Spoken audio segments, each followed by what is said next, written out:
ചാണ്ടി തൊഴിച്ചത് ഭാര്യയുടെ മുതുകത്ത്.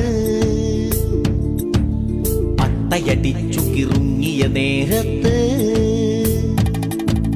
ചട്ടിയെടുത്ത് എറിഞ്ഞത് മുറ്റത്ത്.